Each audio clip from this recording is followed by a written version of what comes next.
atin, students!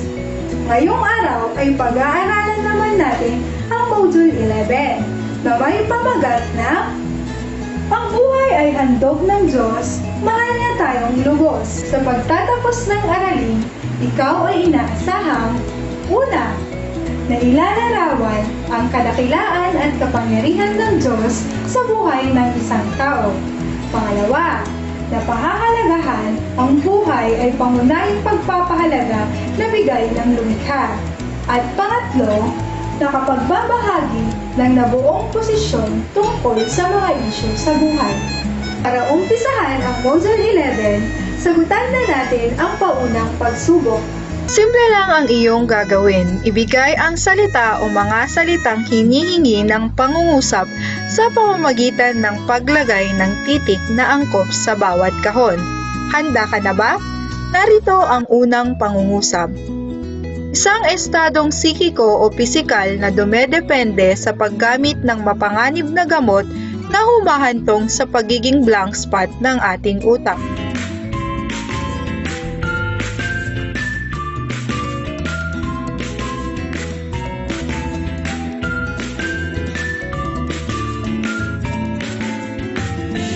Ang tamang sagot ay drug addiction. Ikalawa, tumutukoy sa labis na pagkonsumo ng alak.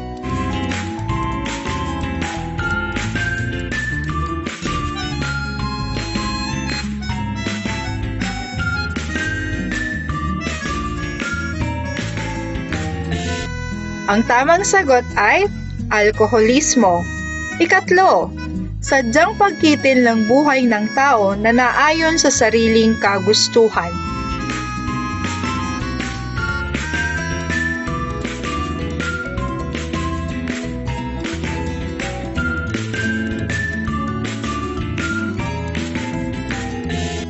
Ang tamang sagot ay pagpapatiwakal.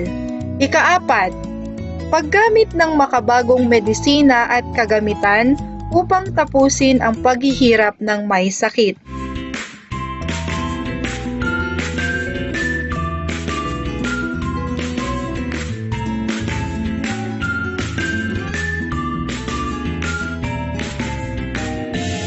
Ang tamang sagot ay euthanasia. Ikalima, isa sa pinakamalawakang dahilan ng pagpapatiwakal.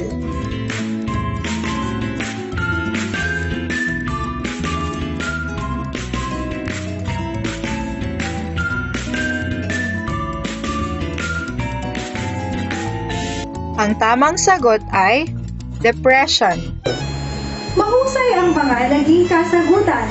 Ngayon ay balikan natin ang nakaraang talakayan tungkol sa mga isyu sa buhay. Ngayon, ikaw ay magbigay ng mga salitang may kaugnayan dito. Gamitin ang graphic organizer na ito para magbigay ng mga salitang may kinalaman sa mga isyu tungkol sa buhay. May 1 minuto ka para isagutan ito.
Narito ang ilan sa mga salitang maaari nating mayugnay sa mga isyu tungkol sa buhay.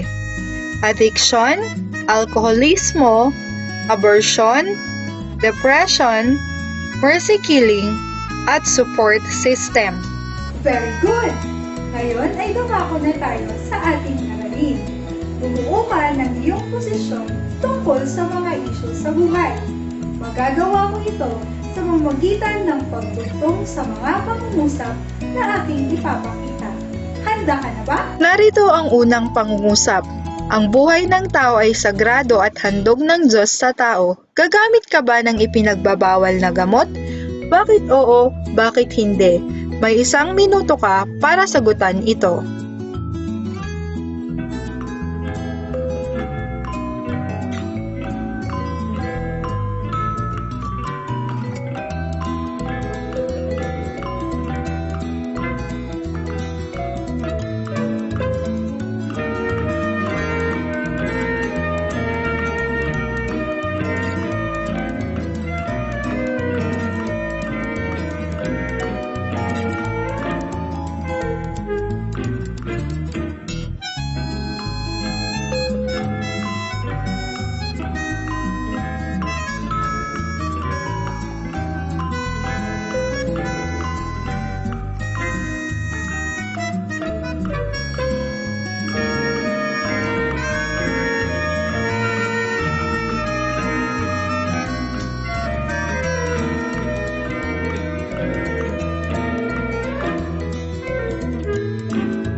Ikalawang pangungusap, ang buhay ng tao ay sagrado at handog ng Diyos sa tao.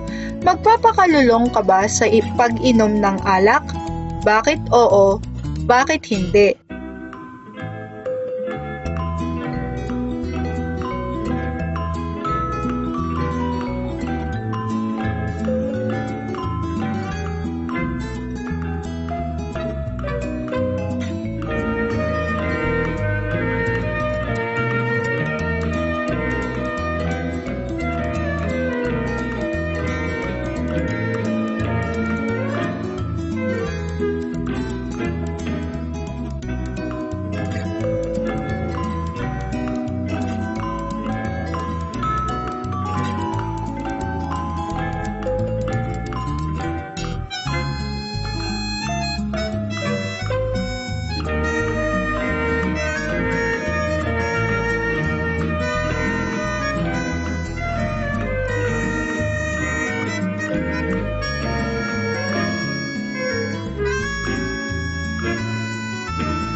Magaling!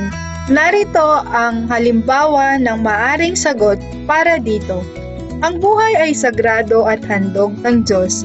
Hindi ako gagamit ng ipinagbabawal na gamot at hindi magpapakalulong sa alak dahil ito lamang ay kabilang sa makamundong kaligayahan at walang maidudulot na maganda sa akin, sa aking pamilya at kapwa. Narito pa ang ibang pangungusap. Ang buhay ng tao ay sagrado at handog ng Diyos sa tao. Ikaw ba ay magpapatiwakal? Bakit oo? Bakit hindi?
Isa pang pangungusap, ang buhay ng tao ay sagrado at handog ng Diyos sa tao.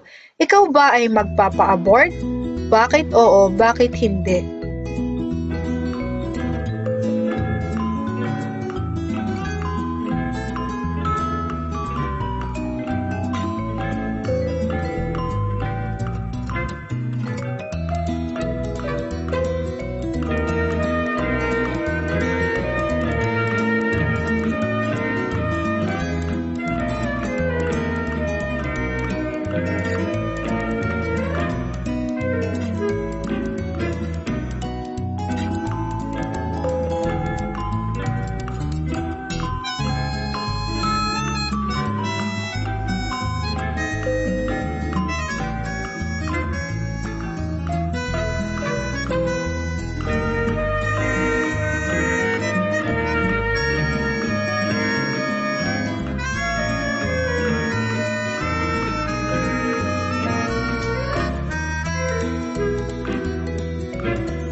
Panghuling pangungusap.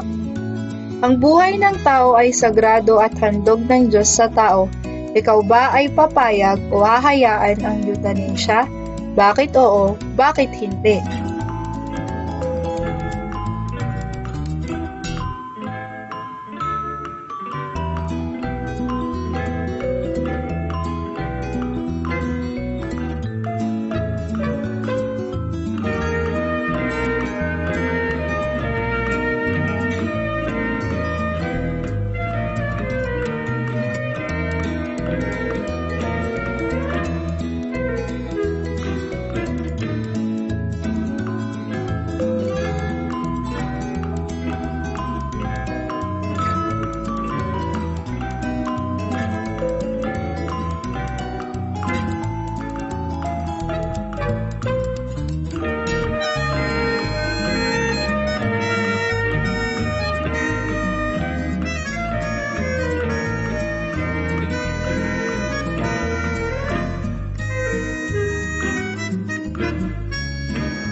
Narito ang halimbawa ng kasagutan para sa mga tatlong katanungan. Ang buhay ay sagrado at handog ng Diyos. Hindi ako magpapatiwakal, magpapa-abort at hindi papayag sa euthanasia dahil ang mga ito ay paglabag sa ating likas na batas moral at kasagraduhan ng ating buhay. Pangangalagaan ko ang buhay na bigay ng Amang lumikha. Ngayon ay sagutan naman natin ang I am in good hands. Gamit ang pananampalataya mo sa Diyos, ilahad kung paano mo ito magagamit upang mga isyu sa buhay ay maiwasan. Dugtungan ang pangungusap na ito.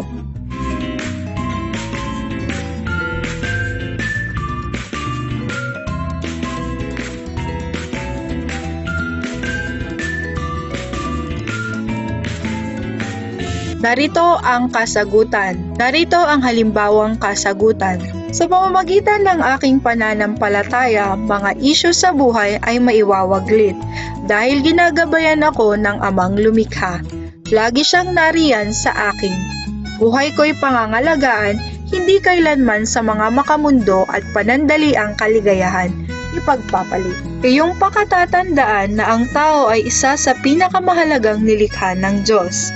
Ang tao ay kawangis at kadugtong ng buhay ng mundo. Mahalaga ang buhay sapagkat ito ang susi sa mithiin ng bawat isa na mayroon nito. Ito ang daan upang maabot ang naisin ng isip at kilos loob. Ngayon ay sagutan naman natin ang paglalahad. Buuin ang pangungusap gamit ang clues sa susunod na slide.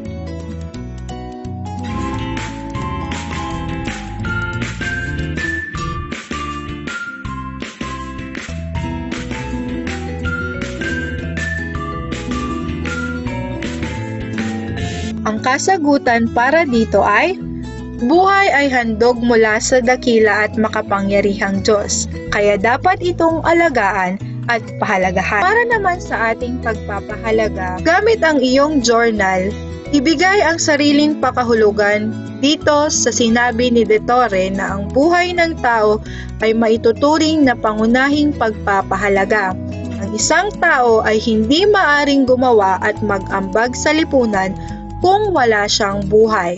Mahusay, nakarating ka na sa panapos na pagsusulit. Bumuo ng sariling kasabihan tungkol sa kapangyarihan at kadakilaan ng Diyos sa buhay na ipinagkaloob sa iyo. Gawin ito sa iyong kwaderno. Inilingan mo naman, ipagpatuloy! Sana'y nagkaroon tayo ng makabuluhang araw. Hanggang sa muli! Ingat!